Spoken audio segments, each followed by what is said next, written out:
What if they're not God fearing right now? Right? Can we afford them the grace to be God fearing eventually? And um and just in terms of like uh handling me emotionally and things of that sort, she's gentle. So now, Irene, you said, "Oh, absolutely not." Why not? Why can't your husband have best friend of the opposite sex now that he's your husband? That whole school year, I'll tell her, I'm like, yo, you my good luck charm, because Mm. that was the best I ever did. So if he wasn't educated but driven, it wouldn't matter. It don't matter. I need a degree.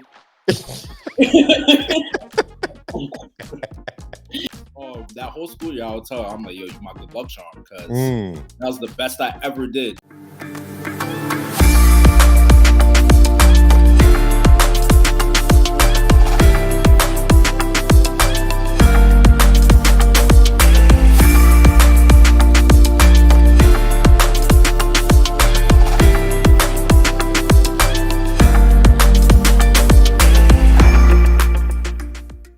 Blessings and love. It is always a great day here at Refuge and Fortress. My name is Yemi Emmanuel. I go by PY, and this is my Darling Bride podcast. On this podcast, our mission is to dig and discover precious gems for the building of kingdom homes and relationships. On this season, at the core season, the purpose of this season is how did you get to know your significant other at the core? Really get to know them. And we've heard a lot of stories. Some people say they met in 1 year and they got to know each other in that same year and they got married in that year. Some said it didn't take them that long to get to know this person. And at the same time, we've had others who have been dating for 5 years, for 6 years, some for 9 years before saying, you know what, let's go to the next level and pull the trigger and go for marriage. And so we are curious to learn the story of our guest today. We have with us very special people. They've been our friend for a very long time. They are our friend, myself and my wife, that is. And we went to the same church, grew up in the same church, and back in New York. And so it is a privilege and an honor to have watched them grow, not only in their relationship but also in their marriage. And we saw them last year. Was it last year? No, earlier this year. And again, the relationship, the union is still blossoming, and God's breath is still on that marriage. And so it is always a joy and a privilege to be able to bring people like that onto our platform, because then we know that their story is going to be a blessing. It's going to be a message and a ministration to somebody who is listening today. And so we have with us none other than Irene and my brother Jay. Okay. Wow. What's going on? What's going on, guys? What's up? What a great introduction. How's everything? How is it out there in New York? Cold.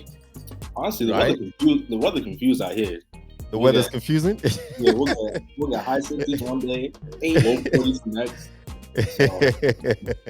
Okay, global warming. Right? Oh man. So guys, I want to thank you one more time for joining us on today. Like I said earlier, your story is your message, is your ministry. It is your story. Nobody else can say it better than you guys. And it's always a joy when we have people who are not afraid or shy to share their story, knowing that their story, whether good or bad, whatever, however you want to look at it, right, is going to be a blessing to someone. So again, thank you, Jack, and thank you, Irene. Let's start from the beginning. I love to get the genesis of your relationship. How did you meet? That is always the genesis. That's the first connection, whether as friends, whether as co-workers, whatever, it doesn't matter. How did you how did these two people connect and build something out of that connection? So the two of us, we met in college, Okay. where we studied undergrad. We both went to the University at Albany. Okay. So I met her during my senior year. Mm. Um, it was my first weekend back, the fall semester, Okay. and there was somebody going around like the floor of my building, like knocking door to door, inviting people out to a party that was going on that weekend. Yeah. So everybody was getting to know each other that weekend. Gotcha. So me and my roommate, we both decided to tag along to the party. And I'm there. I don't really know anybody that's at the party. Like, I think me and my roommate had known each other for maybe 6 hours at this point. So I'm there, and I'm just introducing myself to anybody that's there, trying to make small combo with anybody that I see. And she was one of the people that I had come across. And when I always say, she's definitely my type. But even then, like when I did approach her, it wasn't even on that type of timing. I was just trying to, okay. Let me pause you very quickly right there. Yeah. You said she's definitely your type. What does that mean? Because you didn't know this person. So are we talking from a physical standpoint? Just from a physical standpoint, I had known from a hole in the wall. So I'm just getting myself acquainted with anybody that I see there. But okay, she was the last person that I spoke to that night, and I stuck with her. So I would say, I was making small conversation with everybody there, but then with her, I spent the rest of the party with her and a few of her friends. But it was an instant connection from there. But like I said, when I was speaking to her, it wasn't even on anything like that. But she was super cool. We had great convo, and I feel like we instantly connected from day one. Gotcha. And that was the genesis. That was the beginning of the relationship. Now, did you guys start out were you guys dating, or you went into friendship mode after? No, we were friends. I could say that she was definitely my best friend on campus. Okay. We would spend our days that we didn't have class together. We were majoring in the same thing, so that was a connection right there. Yeah. We had a lot of similar interests. She knows I'm a basketball head. She likes basketball. She knows I'm into anime. She's into anime. So Gotcha. It was little things like that sparked our initial conversations. And from now, there, let me ask you this. So we met with one other couple, and he said something similar to this. But the thing is, his intention from going into the relationship was, I see this beautiful girl. I want her. I want to date her. I'm not ready for marriage, but I will let her know that I'm going to marry her. And so everything he's been doing, at least from his standpoint, not from her standpoint, because she didn't know, right? From his standpoint, was towards marriage. What was your intention in the friendship stage of your relationship, right? Were you intending for this to go further than just friends? I wouldn't say initially. Okay. Because when I went back to school, I was really just focused on graduating and getting my grades up. Because honestly, at that time, I was struggling in school, and I was trying to get my head straight and focus on what I needed to do. But then I came across her.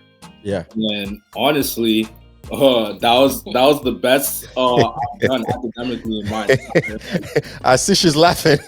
Yeah, no, but it's true though. I tell that whole school year, I would tell her, I'm like, yo, you my good luck charm, because that was the best I ever did. That was my best, the highest GPA I ever had at school and everything. Everything came easy to me.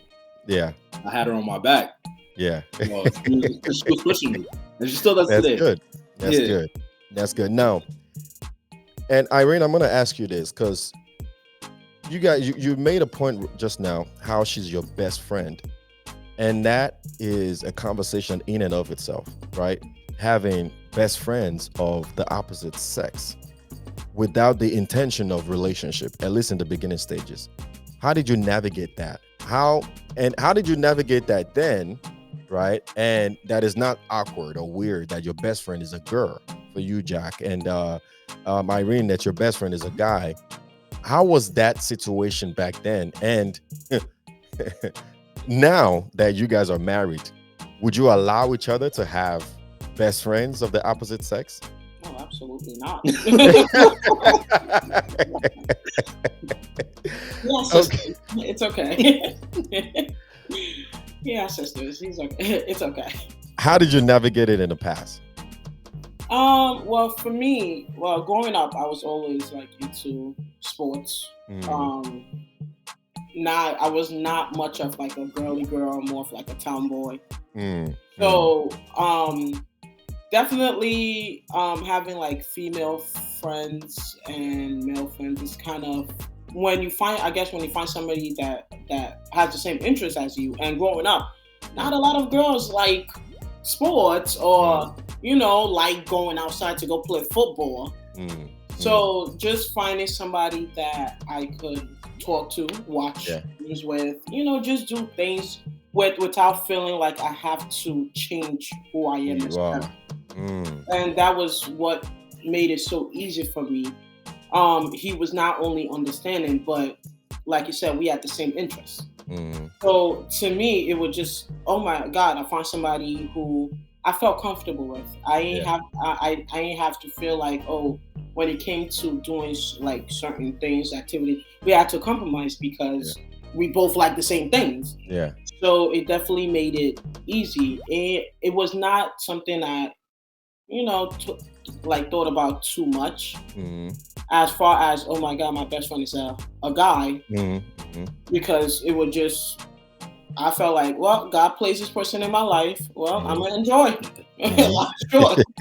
So it was much easier for me to find somebody that I have so much in common with.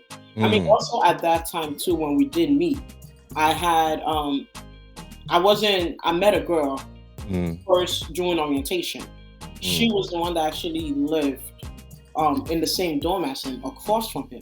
Okay. So that actually, she became my best friend. Gotcha. So I was just like, oh, God gave me a guy and a girl. Two best friends. Two best friends at the same time. So, and then initially we, all three of us just started hanging out together every single day. Yeah. So I didn't look at it as, oh, that's a guy best friend. I just thought God gave me the, 2 for 1. So it came easy. Gotcha. It came easy. And were the lines blur, between how do I maintain seeing you as purely as my friend and not more than that, right? Because this is where a lot of us miss it, right? Where we have best friends of the opposite sex and we spend time together. Like you mentioned just now, you spend almost every day together. And thank God for the third person who was in the picture, and maybe the hanging out wasn't, didn't give you guys the opportunity to think more than just that, right? Because it was all three of you guys hanging out together. But if she wasn't there, how difficult, I should say, would it have been to maintain friendship with somebody of the opposite sex? Because if you wanted to take it to the next level, then you could have, right? It's just a perfect situation. You guys have the same interests. And even as I'm saying it now, is that why this ended up happening? Is that why? I mean, I feel like we came into our relationship naturally. I can't even really explain how it jumped from friendship to where we are now. Because honestly, like when we used to hang out in school, I felt like I was hanging out with one of the guys. Honestly, like even when my friends would come to visit me, I would bring her along. Gotcha.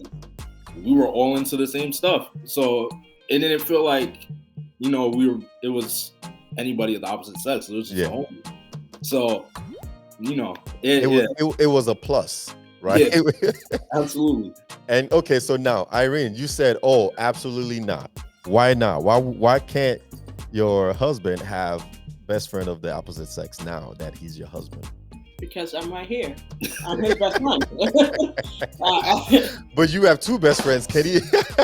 Oh, he has best friends too. He has his sisters. He has cousins.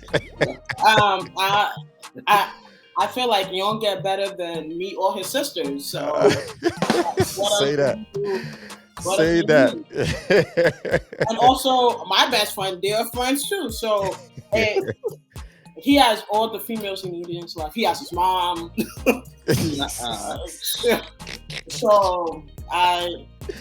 So your stance is pretty clear on that. Nope, Oh that's a no-go area. because obviously there was something that I saw in him that attracted me to him. Yes, ma'am. All right. Other females are out there too Mm-hmm. that probably see the same thing. So, just to kind of, escape jail time, I think it's best to kind of stick with God. our family and friends. Protect was yours, right? 5 foot was yours. Okay. Now, you brought it up, so I'm gonna go there. What were you looking for in a man that he had? I'm sure there's probably a lot of things that you were looking for. What was the top 3 things that you were looking for in a man that kept you guys friends, moved you from friends to relationship, dating phase, now to being married? What was that thing that he had that you were looking for? 3 things. 3 things. Yep. He was educated. Mm-hmm. Okay. Mm-hmm. Handsome. Okay. And family oriented. Educated, handsome, and family oriented. So I would say the first one will be goal oriented. So it falls into education. Okay. Because I was gonna say, is it education or something that education does for you? Yeah, he was very much goal oriented. Driven. Yeah, he was very driven. Got you. So if he wasn't educated but driven, it wouldn't matter. It don't matter. I need a degree.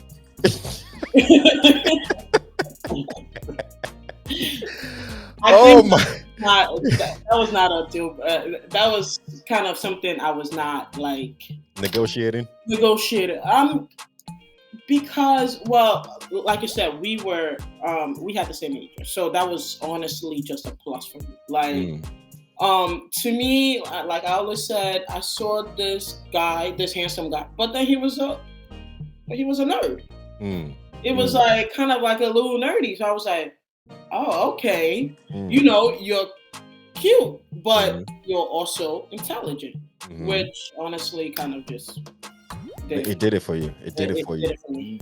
He did it for me. The way he spoke, I was just like, okay, well, let me open a dictionary. Yeah, so that was it for me. He checked off all the boxes. Wow. Okay.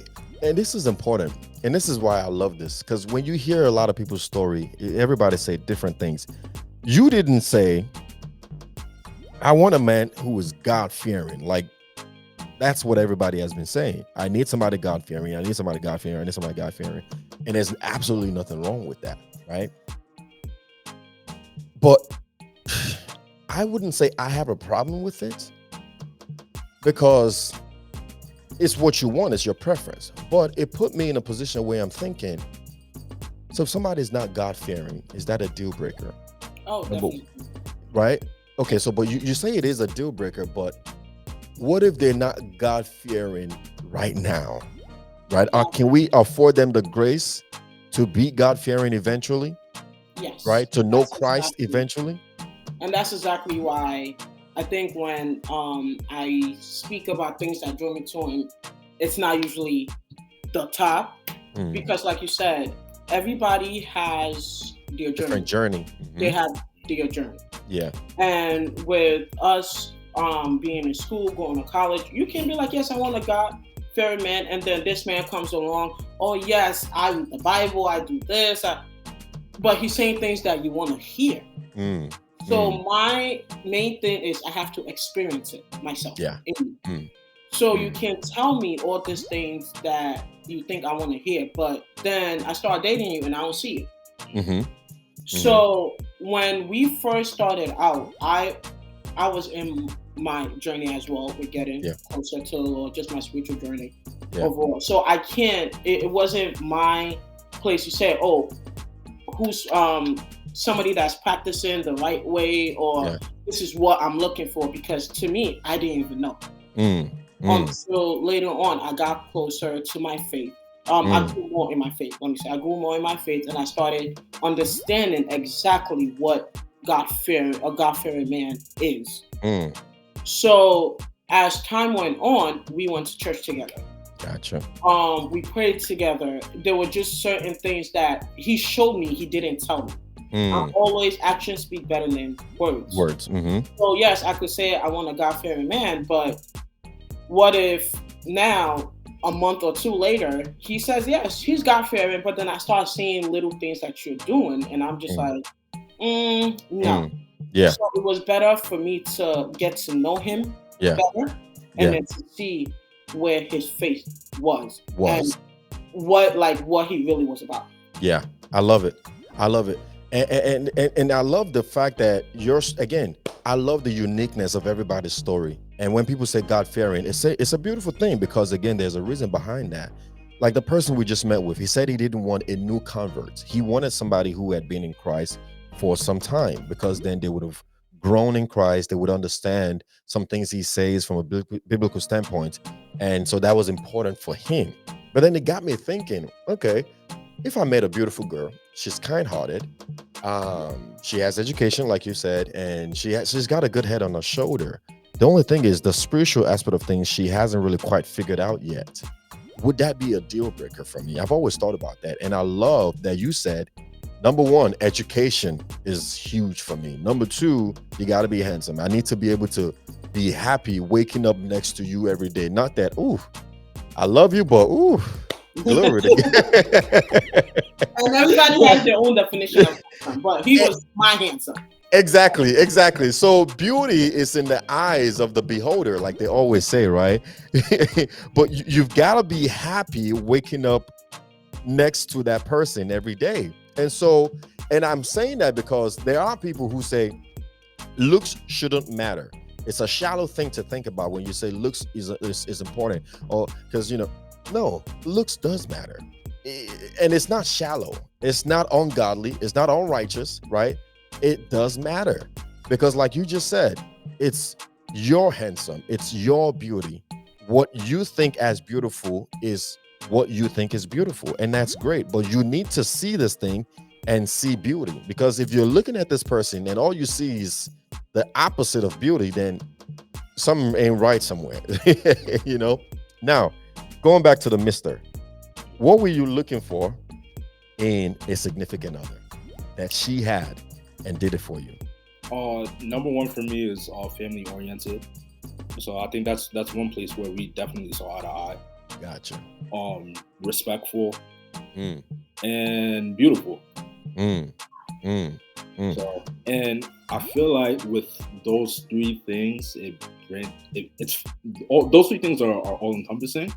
Well, with all that, it branches off into other things. Like, for example, like it leads her to being open-minded. Somebody who is family-oriented and respectful they can be walked down the path of faith and find that. I feel like those are people that are like that are easier to mold in their faith. Yeah. And yeah, that was my big three. You mentioned a word right there, respectful. In this generation, that's a very, very scarce word. That's a word you don't find often in this generation anymore. Why was respect important for you? Because I've been on the other side of it, where I've experienced disrespect, and I never liked how that felt. So I knew the things that I didn't like. So I knew the things that were completely X'd off and that I wouldn't negotiate with. Yeah. So in that, I made sure, like, this is something that I need in somebody that I'm gonna be with and eventually marry. And what is the picture of respect for you? What did she do to show you that she was a respectful person? She's always considerate of how I feel. Just how she speaks to me. She treats the things that I care about with care herself. And just in terms of like handling me emotionally and things of that sort, she's gentle. I love it. Respect, man, because the way the Bible puts it, it says, husband, love your wife. Wife, submit to your husband. And when you read multiple versions of the Bible, that word submit really is talking about respect. Because what a woman needs is love, but it's the hardest thing for a man to give. And so it becomes a command of the Bible that if you are a believer and a follower of the word, the Bible commands us men to love intentionally our wives. In the same breath, it commands women to intentionally, because it is also one of the most difficult things for a woman to do, to respect. And so it gives it a command: respect, submit to your husband. And that's why I was asking you, what is the picture of respect to you? She listens to you. She supports what you, she cares about what you care about. She supports you. It's so beautiful, and we need to talk about it more, because the women that we're raising that are coming up in this generation, and I feel like when I hear some people talk, like you guys, for example, and how long you've been dating and how much you guys really love each other and the love you show each other and the support and the depth of understanding that you have when it comes to relationship, when it comes to marriage, and then knowing your age, it makes me feel like you guys are cut from a different cloth, right? Like they don't make them like that no more. Kind of, right? They don't make them like you guys anymore, because what you're hearing these days is like, where did you come from? Where did this mindset come from? And so it becomes a breath of fresh air when I hear people like you talking about marriage, and you have people in their 40s and 50s who don't have this understanding of marriage. So thank you. Thank you, and God bless you.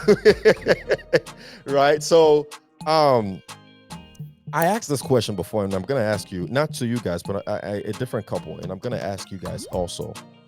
Do you believe, both of you, do you believe that you know each other enough, or there is more to know?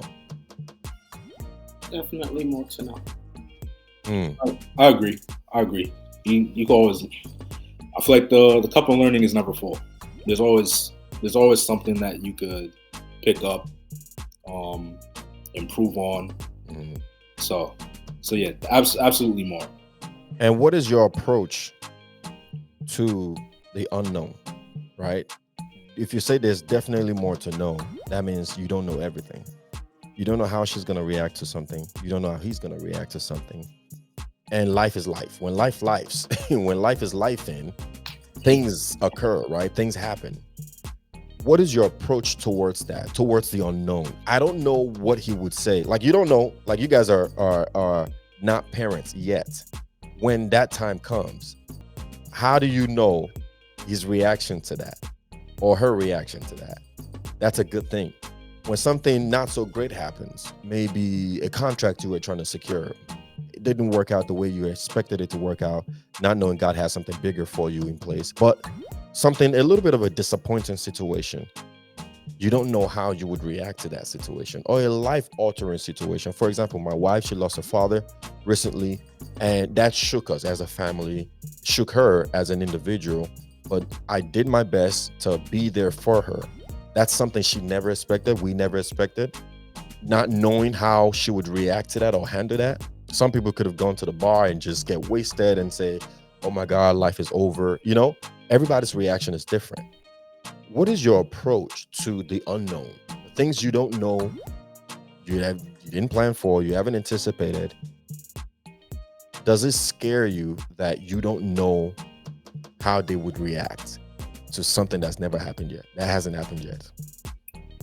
For me, I wouldn't say that it scares me. In terms of approach, I think for me personally, I would approach it the way I approach anything with her. And I would say you always have to check the other person's temperature. And I think if you vet the situation, that'll help you prepare for how you're going to approach it. And just bracing yourself for making sure before you approach the situation, brace yourself for any sort of reaction. And be sure that in that moment when you are approaching it, if you do receive a reaction that is foreign to you, don't react back, because that can stir the pot and turn it into something that it never needed to be. So just have an open mind and just try and approach it with care, and be considerate, and try and consider things that you guys have gone through in the past, or things that the other person has gone through in the past, and think about how they've dealt with it then. And if I didn't deal with it properly then, consider the things that I could do better in this situation. That's typically what my approach would be in stepping towards the unknown. Gotcha. Irene? I would say praying. Like you said, life happens, and as we're getting older, we're changing.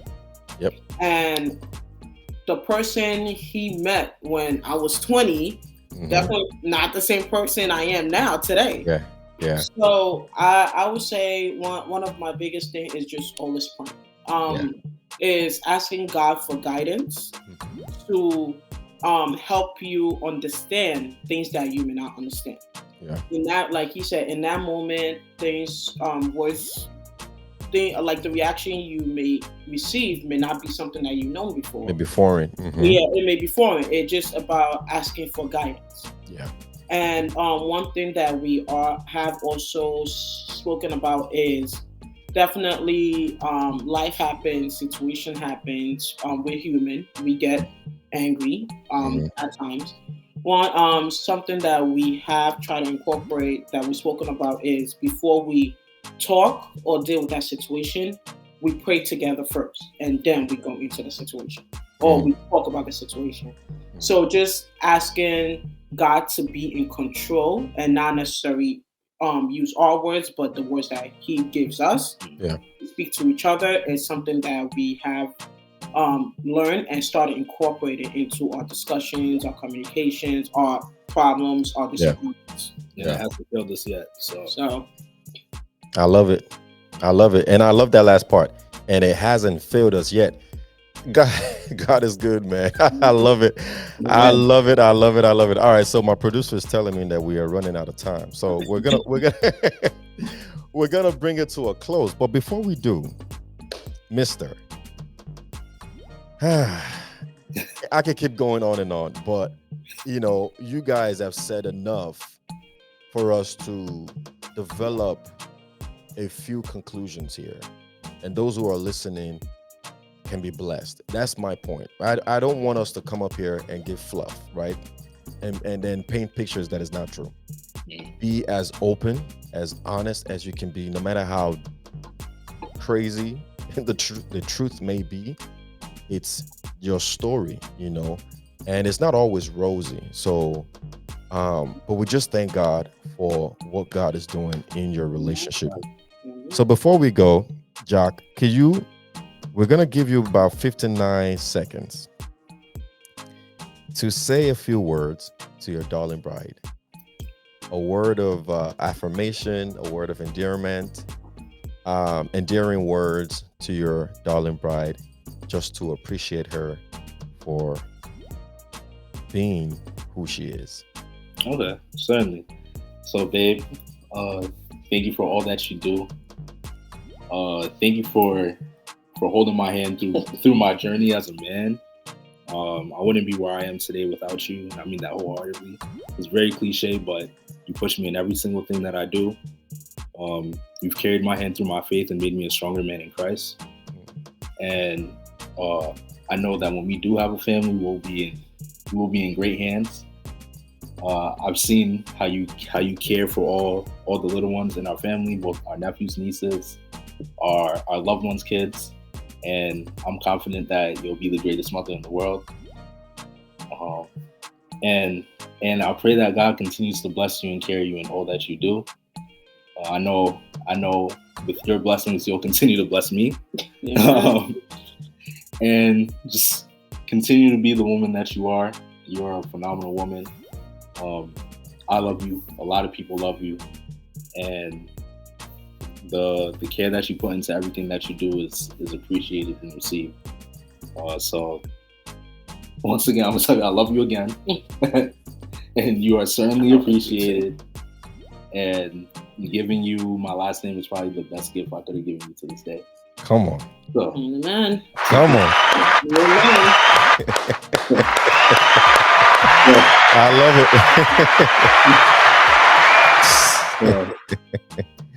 I love it. I love it. I love it. Why he's here?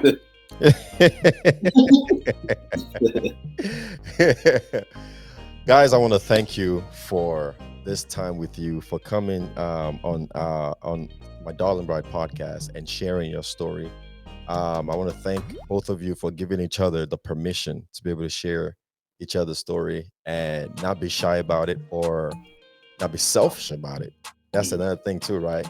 Our story is so good that it can bless somebody, but we are selfish enough that we don't want to share.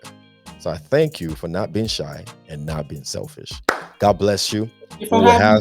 Thank you. We'll talk more after the episode. I'm going to close it right now, and then we'll talk after. Thank you, guys. All right, there we have it. It's been a breath of fresh air, like I said. Having young people like this coming up here, giving us their story about their relationship, their marriage, and how they started from a place of friendship and they went on into a marriage, and God is blessing that marriage every day, and we're just happy watching them grow, and we're so proud of them. We really are. And again, I look at them and I say to myself, they are cut from a different cloth. Like it's like they were the last breed of that genre of human being when it comes to marriage, because everybody else, they're all over the place. They are all over the place in their mentality, in their approach, in their understanding. You begin to wonder what is going on, right? And so I'm always so happy when I see people like this. And my prayer is that God continues to breathe upon their union and make everything they do to prosper. All right. So that is all we have for today. And I hope we've shared a tip or two to help move you towards a kingdom fulfilled relationship, not only with yourself, but also with others, and most importantly, with God today.